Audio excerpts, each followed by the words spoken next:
जय श्री कृष्णा। आप सभी का दिन शुभ हो। आज आप कार्तिक मास महात्म्य में आगे का अध्याय सुनेंगे।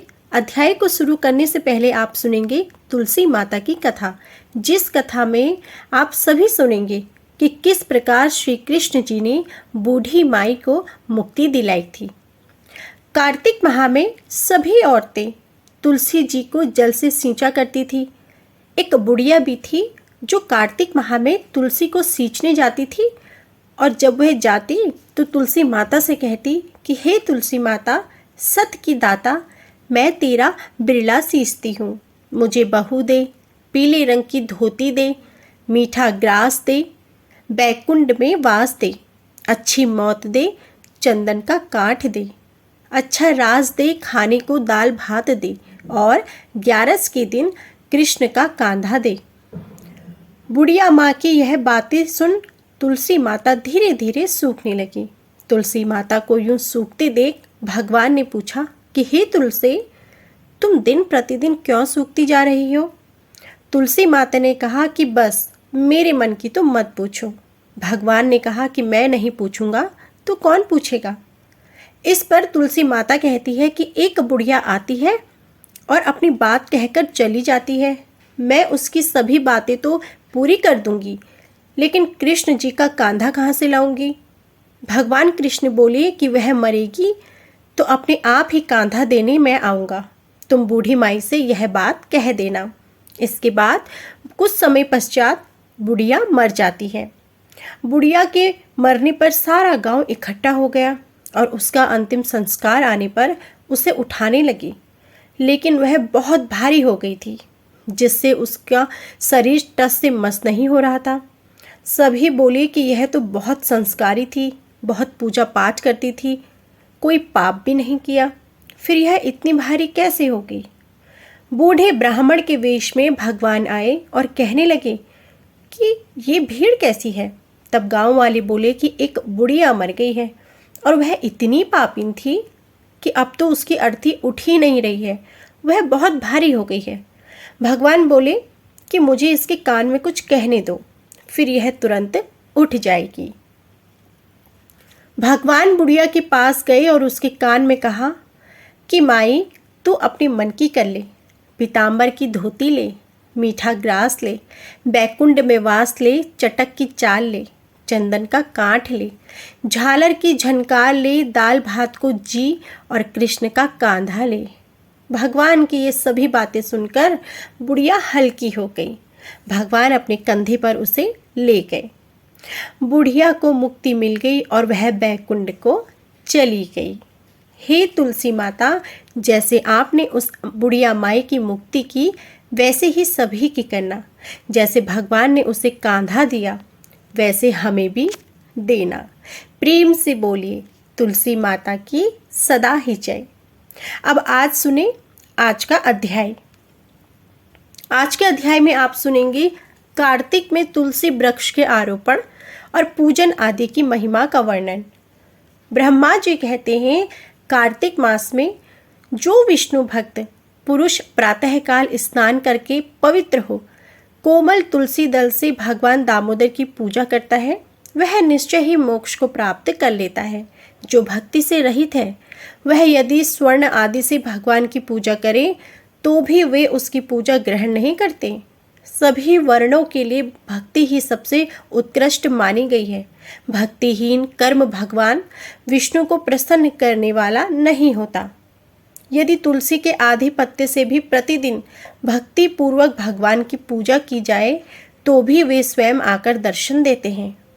पूर्व काल में भक्त विष्णुदास भक्ति पूर्वक तुलसी पूजन से शीघ्र ही विष्णु धाम को चला गया और राजा चौल उसकी तुलना में गौड़ हो गया। अब तुलसी का महात्म्य सुनो। वह पाप का नाश और पुण्य की बुद्धि और वृद्धि करने वाली है। अपनी लगाई हुई तुलसी जितना ही अपने मूल का विस्तार करती है, उतने ही सहस्त्र युगों तक मनुष्य ब्रह्मलोक में प्रतिष्ठित होता है। यदि कोई तुलसी युक्त जल में स्नान करता है तो वह सब पापों से मुक्त हो भगवान विष्णु के लोक में आनंद का अनुभव करता है। हे महामुनि, जो लगाने के लिए तुलसी का संग्रह करता और लगाकर तुलसी का वन तैयार कर देता है, वह उतने से ही पाप मुक्त हो ब्रह्म भाव को प्राप्त होता है। जिसके घर में तुलसी का बगीचा विद्यमान है, उसका वह घर तीर्थ के समान है। वहाँ यमराज के दूत कभी नहीं आते। तुलसी वन सब पापों को नष्ट करने वाला, पुण्यमय तथा अभीष्ट कामनाओं को देने वाला है। जो श्रेष्ठ मानव तुलसी का बगीचा लगाते हैं, वे यमराज को कभी नहीं देखते। जो मनुष्य तुलसी काष्ठ संयुक्त गंध धारण करता है, क्रियमाण पाप उसके शरीर का स्पर्श नहीं करते। जहाँ तुलसी वन की छाया होती है, वहीं पितरों की तृप्ति के लिए श्राद्ध करना चाहिए। जिसके मुख में, कान में और मस्तक पर तुलसी का पत्ता दिखाई देता है, उसके ऊपर यमराज की भी दृष्टि नहीं डाल सकते। फिर दूतों की तो बात ही क्या है। जो प्रतिदिन आदर पूर्वक तुलसी जी की महिमा सुनता है, वह सब पापों से मुक्त हो ब्रह्मलोक को जाता है।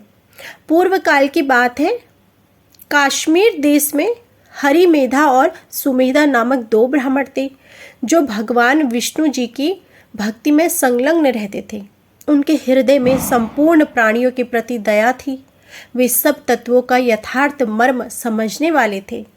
किसी समय वे दोनों श्रेष्ठ ब्राह्मण तीर्थ यात्रा के लिए चले और जाते जाते एक दुर्गम वन में वे परिश्रम से व्याकुल हो गए।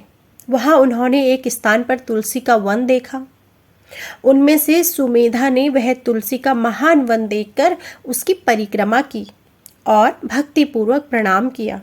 यह देख हरिमेधा ने तुलसी का महात्म्य और फल जानने के लिए बड़ी प्रसन्नता के साथ बार बार पूछा कि हे ब्राह्मण, अन्य देवताओं, तीर्थों, व्रतों और मुख्य मुख्य ब्राह्मणों के रहते हुए तुमने तुलसी वन को क्यों प्रणाम किया है?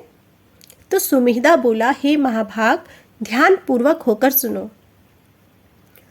यहाँ धूप सता रही है, इसलिए हम लोग उस बरगद के समीप चले।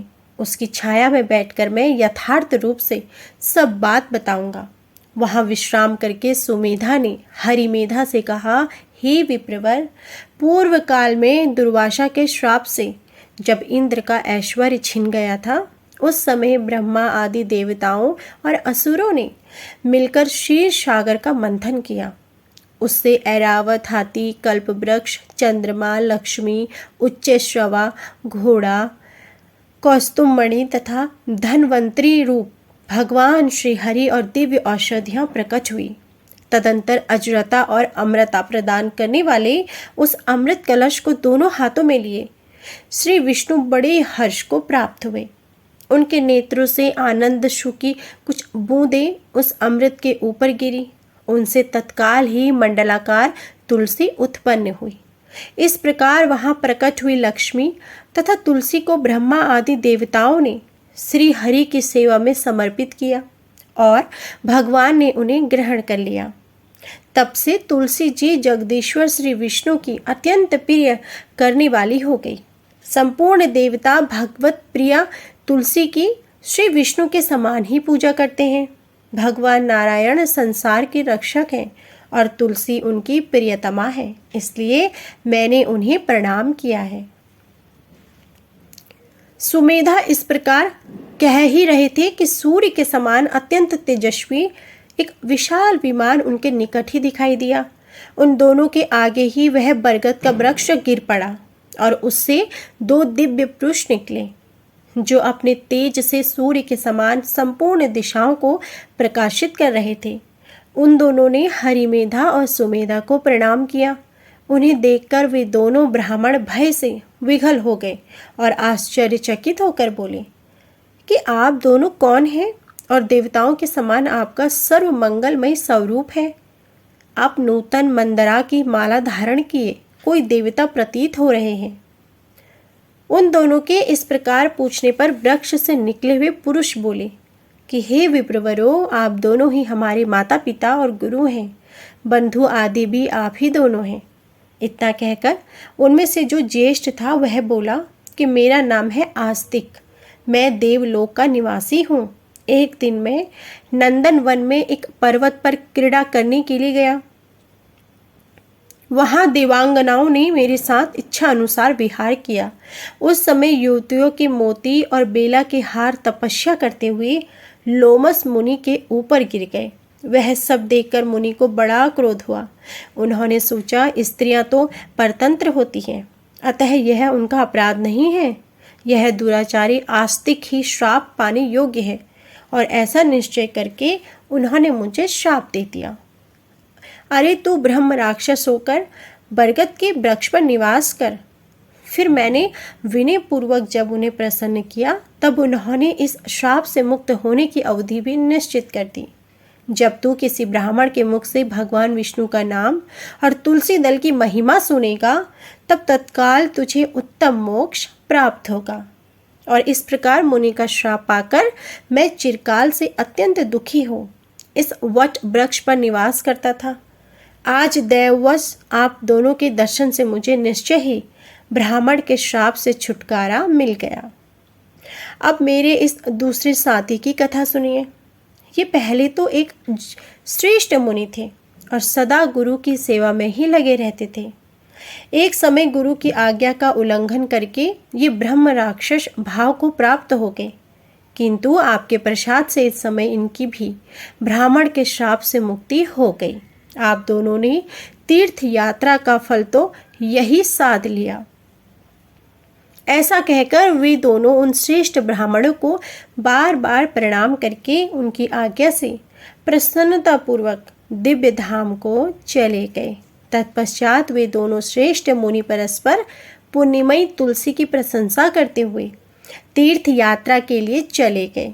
इसलिए भगवान विष्णु को प्रसन्नता देने वाले इस कार्तिक मास में तुलसी की पूजा अवश्य करनी चाहिए। तो यह थी संपूर्ण आज की कथा और इसी के साथ आपने तुलसी माता की कथा भी सुनी थी।